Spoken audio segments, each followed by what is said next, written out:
Jean, chapitre 19. Alors Pilate prit Jésus et le fit battre de verges. Les soldats tressèrent une couronne d'épines qu'ils posèrent sur sa tête, et ils le revêtirent d'un manteau de pourpre.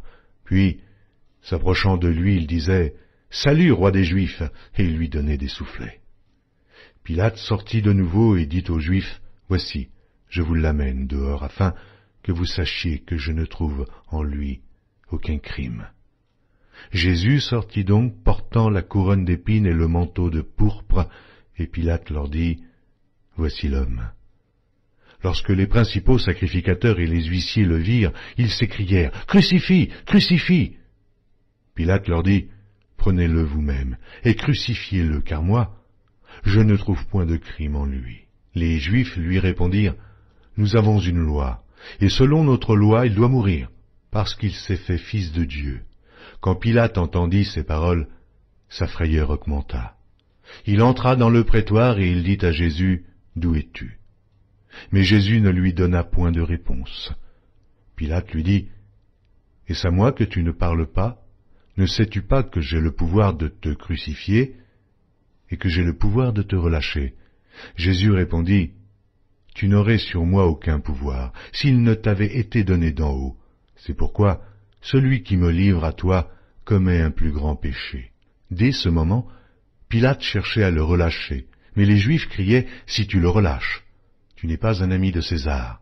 Quiconque se fait roi se déclare contre César. » Pilate, ayant entendu ces paroles, amena Jésus dehors, et il s'assit sur le tribunal au lieu appelé le pavé, et en hébreu Gabbatha.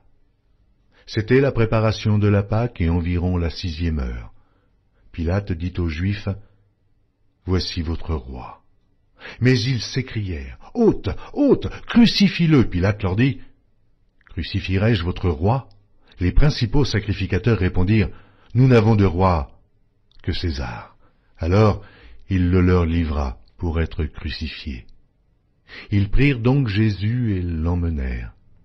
Jésus, portant sa croix, arriva au lieu du crâne, qui se nomme en hébreu Golgotha.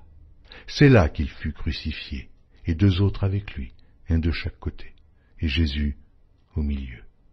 Pilate fit une inscription qu'il plaça sur la croix et qui était ainsi conçue « Jésus de Nazareth, roi des Juifs ». Beaucoup de Juifs lurent cette inscription parce que le lieu où Jésus fut crucifié était près de la ville. Elle était en hébreu, en grec et en latin. Les principaux sacrificateurs des Juifs dirent à Pilate « N'écris pas roi des Juifs, mais écris qu'il a dit « Je suis roi des Juifs ». Pilate répondit « Ce que j'ai écrit, je l'ai écrit ». Les soldats, après avoir crucifié Jésus, prirent ses vêtements et ils en firent 4 parts, une part pour chaque soldat. Ils prirent aussi sa tunique qui était sans couture, d'un seul tissu, depuis le haut jusqu'en bas, et ils dirent entre eux « Ne la déchirons pas, mais tirons au sort à qui elle sera. » Cela arriva afin que s'accomplisse cette parole de l'Écriture. Ils se sont partagés mes vêtements, et ils ont tiré au sort ma tunique. Voilà ce que firent les soldats. Près de la croix de Jésus se tenait sa mère, et la sœur de sa mère, Marie, femme de Clopas, et Marie de Magdala. Jésus, voyant sa mère et auprès d'elle le disciple qu'il aimait, dit à sa mère, « Femme, voilà ton fils. » Puis il dit au disciple, « Voilà ta mère. » Et dès ce moment, le disciple la prit chez lui.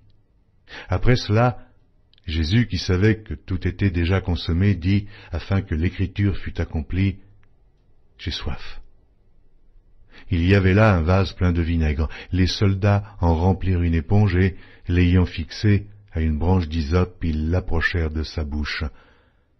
Quand Jésus eut pris le vinaigre, il dit, « Tout est accompli. » Et baissant la tête, il rendit l'esprit. Dans la crainte que les cornes restassent sur la croix pendant le Shabbat, car c'était la préparation et ce jour de Shabbat était un grand jour, les Juifs demandèrent à Pilate qu'on rompît les jambes au crucifié et qu'on les enlevât. Les soldats vinrent donc et ils rompirent les jambes au premier, puis à l'autre qui avait été crucifié avec lui.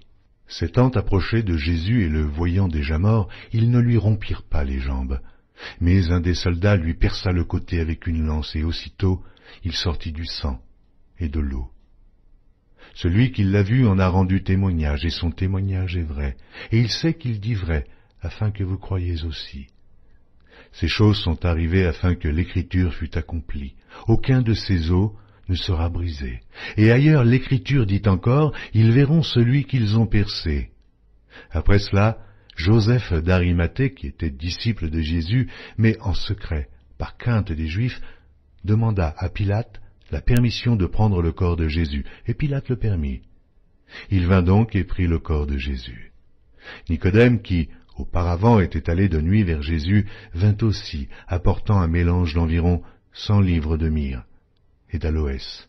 Il prit donc le corps de Jésus, et l'enveloppèrent de bandes avec les aromates, comme c'est la coutume d'ensevelir chez les Juifs. Or, il y avait un jardin dans le lieu où Jésus avait été crucifié, et dans le jardin, un sépulcre neuf, où personne encore n'avait été mis. Ce fut là qu'ils déposèrent Jésus à cause de la préparation des Juifs, parce que le sépulcre était proche.